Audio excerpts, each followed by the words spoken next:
अस्सलाम वालेकुम। मैं हूं फैसल तारिड़। इस वीडियो के अंदर हमें बात करनी है कप्तान और एस्टैब्लिशमेंट में सुलह हो चुकी है, क्योंकि कप्तान ने एस्टैब्लिशमेंट के खिलाफ सीज फायर कर दिया है और इसको लेकर हुकूमती हलकों में सफ़े मातम बिछी हुई है। हेलीकॉप्टर भी हरकत में आ चुके हैं। ये वो वाले हेलीकॉप्टर हैं जो कप्तान को निकालने के लिए हरकत में आए थे। नवाज शरीफ की जानब से कप्तान के तरले और मिन्नतें करने के लिए राब्ते किए जा रहे हैं और अगले 48 घंटे इंतहाई अहम हैं। कुछ भी हो सकता है, लेकिन जो भी होने जा रहा है वो इस इंपोर्टेड माफिया के लिए ठीक नहीं है। जरदारी बाबा पिछले कई घंटों से मुसलसल मुलाकातें कर रहे हैं और इस्लामाबाद के अंदर इस वक्त कोई शख्सियत सबसे ज्यादा एक्टिव है तो वो आसफ अली जरदारी है, क्योंकि सबको पता चल चुका है कि झुरलू फिरने जा रहा है और इस इंपोर्टेड माफिया का और तमाम वो लोग जो मनमानियां कर रहे थे, रंग रलियां मना रहे थे, उनकी अब शामत आने जा रही है। तो सबसे बड़ी खबर और सबसे अहम मौजू हमारा एस्टैब्लिशमेंट बामुकाबला इमरान खान। हमने पिछले 6 महीनों में देखा कि वो जो एक सफ़े पर थे, एक पेज पर थे, इमरान खान एस्टैब्लिशमेंट के खिलाफ कोई बात नहीं करते थे बल्कि हक में बात करते थे और कहते थे कि हम एक पेज पर हैं। और इस तरह से कोई भी हुकूमत और कोई भी एस्टैब्लिशमेंट एक पेज पर नहीं आई। और उसके फौरी बाद हमने देखा कप्तान ने मीर जाफर कहना शुरू कर दिया, मीर सादक कहना शुरू कर दिया, न्यूट्रल न्यूट्रल कहना शुरू कर दिया। लेकिन अब बड़ी तब्दीली, यानी एक बड़ी तब्दीली पीटीआई ने अपनी हिकमत अमली के अंदर की है। एक तो यह किया है कि ये जो तासुर बन चुका है ना कि एस्टैब्लिशमेंट के खिलाफ हम आखिरी हद तक जा चुके हैं, इसको जरा कम किया जाए। यानी ये जो तनाव है ना, इसको जरा कम किया जाए, क्योंकि प्रेशर हमने इतना डाल दिया है जितना डालना भी नहीं चाहिए था। यानी हद से ज्यादा हमने प्रेशराइज कर दिया है एस्टैब्लिशमेंट को, लिहाजा अब थोड़ा सा नरम रवैया। और आप लोगों ने फील किया होगा जो मुसलसल फॉलो करते हैं सारी इन चीजों को, कि अब इमरान खान ने अपनी जबान के अंदर थोड़ी सी नरमी की है और कुछ अहम नाम न्यूट्रल, मीर जाफर, मीर सादिक और मेजर जनरल फैसल नसीर, उनका नाम भी अब कप्तान कम लेते हैं, क्योंकि कप्तान ने यह सोचा है कि अब क्योंकि मामला जा रहे ट्रांजिशन की तरफ, ट्रांजिशन यानी तब्दीली होने जा रही है एस्टैब्लिशमेंट के अंदर भी, तो लिहाजा अब हमें अपनी जबान को, अपनी हिकमत अमली को थोड़ा सा नरम करना चाहिए ताकि बातचीत हो सके। और कप्तान ने सदर डॉक्टर आरिफ अलवी को खुला मैंडेट दिया हुआ है कि आप एस्टैब्लिशमेंट के साथ मुलाकातें भी करें, आप राब्ते भी करें।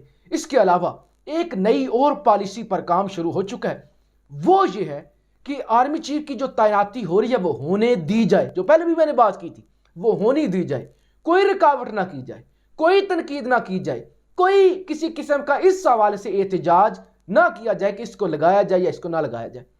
अब इसके पीछे बड़ी वजह क्या है मैं आपको बताता हूं। क्योंकि पिछली जो एस्टैब्लिशमेंट थी, यानी डीजी आईएसआई हो गए और सारी, यानी आईएसआई के अंदर अहम जो ओहदे होती हैं, डीजीआई और डीजीसी, और इसके अलावा जनरल बाजवा साहब और एस्टैब्लिशमेंट की बाकी अहम शख्सियात, उनके खिलाफ तो पीटीआई ने और खास करके खान साहब ने महाज खोला हुआ था। लेकिन अगर आप नई आने वाली जो क़यादत है, नई आने वाली जो एस्टैब्लिशमेंट है, नई इंतजामिया है, उनके खिलाफ भी आप महाज खोलेंगे, उनको भी आप ये तासुर देंगे कि हमारा आपके खिलाफ खुला महाज है, खुली जंग है, तो फिर तनाव कम नहीं होगा, तनाव बढ़ेगा। लिहाजा आने वाली एस्टैब्लिशमेंट, आने वाली क़यादत, उन तक ये पैगाम ना जाए कि हम आपके खिलाफ भी बैंड बजाएंगे या तनकीद करेंगे। हम आपके साथ अच्छा रवैया रखेंगे और हम मुज़ाकरात की तरफ जाएंगे ताकि मामलात आगे बढ़े, इलेक्शन की तरफ जाएं, हुकूमत बनाई जाए, ताकि ये जो इस वक्त जो सूरत हाल है ना, इससे छुटकारा हासिल किया जा सके। इसीलिए अब सीनियर सहाफ़ियों की जानब से यह दावा किया गया, बहुत ही क्रेडिबल तो मैं नहीं कहूँगा, क्योंकि कोई भी किसी वक्त क्रेडिबल होता है, किसी वक्त क्रेडिबल नहीं होता, लेकिन बहुत ही सीनियर सहाफ़ियों की जानब से यह दावा किया गया है कप्तान ने अपनी पॉलिसी के अंदर बड़ी तब्दीली की है, सीज फायर किया है एस्टैब्लिशमेंट के खिलाफ, और खास तौर पे नई आने वाली जो एस्टैब्लिशमेंट है उनके साथ पीटीआई बेहतर ताल्लुकात चाहती है। अब ये मामला है, अब जनाब हलचल मची हुई है, अब जनाब हुकूमती हलकों के अंदर सफ़े मातम बिछा हुआ है, उनको तो कुछ समझ नहीं आ रही। जैसे कि मैंने वीडियो के शुरू में कहा, जरदारी साहब सबसे ज़्यादा मुतहरक है, सबसे ज़्यादा मुलाकातें कर रहे हैं और शहर इक़्तिदार में उन्होंने डेरे लगाए हुए हैं। और जरदारी साहब को कोई फ़र्क नहीं पड़ता हुकूमत बचे ना बचे। जरदारी साहब को इससे फ़र्क पड़ता है कि सिंध के अंदर मेरी हुक्मरानी रहे। यानी ये तो आप भूल जाए ना कि जरदारी ये सोच रहा होगा कि पंजाब के अंदर मैं इतनी सीटें लूंगा, केपीके के अंदर इतनी सीटें लूंगा, बलोचिस्तान के अंदर। सबको पता है कि जरदारी को पता है कि पंजाब के अंदर कोई एक सिंगल बंदा भी एतमाद नहीं है कि पीपल्स पार्टी की टिकट पर जीत जाएगा। यानी एक आधा नाम होगा, वो जैन कुरैशी नहीं, जैन गिलानी, वो क्या मूसा गिलानी जीत गए, वो एक अलग बात है। कुछ केसेस में मतलब एक दो सीटें आप जीत लें, लेकिन उनको ये तो हरगिज नहीं है ना कि हम सेंट्रल पंजाब में जीतेंगे, तो ऐसी तो कोई उम्मीद नहीं है। अब जरदारी को यह है कि डील की जाए, अपने मामला तय किए जाएं। अगली हुकूमत सिंध के अंदर बना पाएंगे नहीं बना पाएंगे, वो वाले सारे मामला करने हैं ना। उन्हें क्या लगे कि शरीफ माफिया का वोट खराब हो रहा है, नवाज शरीफ की इमेज खराब हो रही है, उन्हें क्या लगे, वो तो खुश है, उनको तो कोई फर्क नहीं पड़ता। तो लिहाजा इस वक्त दौड़े लगी हुई है। वज़ीर आज़म हाउस के अंदर मुशावरत हो रही है, लंदन के अंदर अलग से वो एक रोला पड़ा हुआ है। और हमारे कुछ सीनियर दोस्तों की जानब से ये दावा किया गया है कि वो हेलीकॉप्टर कैप्टर जो खान साहब को जब निकाला जा रहा था, वो रात के 12 बजे जब अदालतें खुली थी, वो जब कहा जा रहा था कि 111 ब्रिगेड आ रही है, फौजी गाड़ियां जो रेड जोन के अंदर दाखिल हो चुकी, तरह तरह की खबरें एयरपोर्ट्स पर इमरजेंसी लग चुकी है, इस्लामाबाद हाई कोर्ट भी खुल गई थी, सुप्रीम कोर्ट भी खुल गई थी, और एक खबर आई थी कि हेलीकॉप्टर एक आया है वज़ीर आज़म हाउस में। और बीबीसी ने तो उसको बड़ा बढ़ा चढ़ा के पेश किया था। बीबीसी ने यह कहा था कि खान क्योंकि जनरल बाजवा को सैक करने जा रहे थे, यानी ओहदे से हटाने जा रहे थे, तो फिर खान को थप्पड़ मारे गए। ये भी बीबीसी ने रिपोर्ट किया था कि कुछ ये अहम शख्सियात ने खान को थप्पड़ भी मारे, लेकिन ये सारा ज़ाहिर अफवाहें थी। लेकिन अब कुछ सीनियर सहाफ़ी वही सेम जगह, वही सेम माहौल, उसी तरह की सूरत हाल, वही हेलीकॉप्टर दोबारा हरकत में आ चुका है। और अगले 48 घंटों में आप देखेंगे, यानी अगले 24-48 चंद दिनों में आप देखेंगे कि ये लड़ेंगे, रोला डालेंगे, ये प्रेस कॉन्फ्रेंस करेंगे, ये बयान देंगे। आप इनकी जबान जरा नोट कीजिएगा। ये मियां जावेद लतीफ, या आप अभी से मेरी बात रिकॉर्ड कर लें, क्लिप निकाल लें, लिख के रख लें। ये जो एस्टैब्लिशमेंट के खिलाफ बैंड बजाएंगे, इल्जामात लगाएंगे और कहेंगे कि हमें ये लाया गया था, हम पे बोझ डाला गया था, अब हमें निकाला जा रहा है। और एस्टैब्लिशमेंट के अंदर भी बड़ी तब्दीलियां होंगी। ये मैं आपको अभी बता दूं, मैं अभी आपको बता दूं कि अगर नए आर्मी चीफ जब आ जाएंगे तो एस्टैब्लिशमेंट में अहम ओहदों पर बड़ी तब्दीलियां आपको नजर आएंगी। या आप अभी से नोट कर लें, आप हैरान होंगे, हैरान कुन तब्दीलियां आएंगी। बड़े बड़े ओहदों पर नए लोगों को लाया जाएगा, मुतनाज़ा लोगों को हटाया जाएगा। ये मुनासिब वक्त आने पर चीजें आपके सामने आ जाएंगी। अब जैसे कि मैंने जिक्र किया कि नवाज शरीफ और खान के राब्ते, तो मैं आपको बता देता हूं इस हवाले से। इस वक्त खान का जो मुज़ाकरात का जिनके पास फुली मैंडेट है, वो कौन है?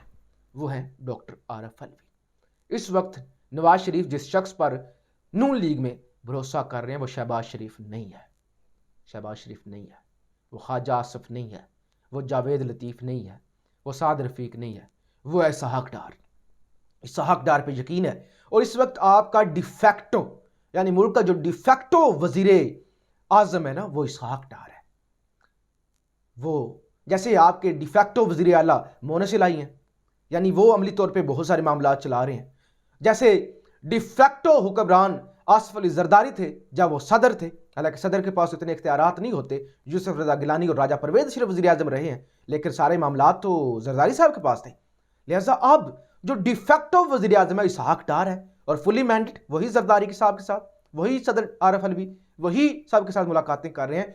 तो इधर से आरिफ अलवी साहब, उधर से नवाज शरीफ के नुमाइंदे इसहाक डार साहब। तो इस वक्त नवाज शरीफ जो भी पैगाम पहुंचा रहे हैं, जो भी मिन्नतें कर रहे हैं, जो भी तरले कर रहे हैं, वो तरले इसहाक डार के जरिए हो रहे हैं आरिफ अलवी साहब तक पैगाम, और आरिफ अलवी साहब के जरिए पैगाम जा रहे हैं खान साहब तक। तो यूं डायरेक्ट नहीं, इनडायरेक्ट खान साहब की मिन्नतें और तरले हो चुके हैं शुरू, ताकि हमें फेस सेविंग दी जाए। हम डूब रहे हैं, बर्बाद हो रहे हैं, लिहाजा किसी तरह से कोई दरमियानी रास्ता निकाला जाए। तो अगले 48 घंटों के अंदर आपको शोर सुनाई देना शुरू हो जाएगा। और खान ने तो बड़ी तब्दीली कर दी है, जैसे मैंने आपको शुरू में बता दिया कि एस्टैब्लिशमेंट के साथ अब टाइम दिया जाएगा। और मैं एक और चीज़ आपको बता दूं, हो सकता है खान, यानी कल खान ने जलसा करना है ना रवात, और रवात सारे लोग, हो सकता है कुछ दिनों तक खान ब्रेकें लगा दे और पिंडी की तरफ मार्च ना किया जाए। हो सकता है, यानी थोड़ा सा टाइम दिया जाए, 1 हफ्ते का टाइम आप कह सकते हैं, 6-7 दिनों का हो सकता है। ये मैं कह रहा हूँ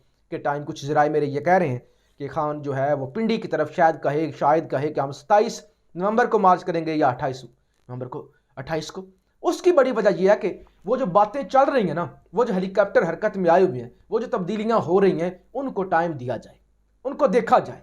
अब जो है ना वो कोई भी लूज शॉट ना कराई जाए। जैसे असम्बलियां तो तहलील होने लगी थी ना, 25 मई 23-24 मई को असम्बलियां तहलील हो जानी थी। खान ने लॉन्ग मार्च का ऐलान कर दिया, ताकतवर हल्के जिद में आ गए। उन्होंने इनको कहा कि छोड़े, अब आप तगड़े हो जाए, अब हम खान से निमट लेंगे। और उसके बाद फिर इतना मामला चला। तो अब खान कोई भी इस तरह की रिस्क लेने के लिए तैयार नहीं है। लेकिन इंपोर्टेड माफिया के लिए वक्त तंग हो चुका है, जमीन तंग, जमीन तबा, जैसे वो कहते हैं तत्ते तवे पर बैठ जाना। इस तरह के इस वक्त इस हुकूमत के लिए मामलात हो चुके हैं। उम्मीद है मुझे, जो लोग समझते हैं इन सारे मामलात को डीपली, वो मेरी सारी गुफ्तगू और सारी मामला समझ चुके होंगे, और कप्तान को भी समझ चुके होंगे कि कप्तान कितनी दानिशवरी के साथ इन सारे मामलात को चला रहे हैं। अपनी राय का इजहार ज़रूर कीजिएगा। पाकिस्तान जिंदाबाद।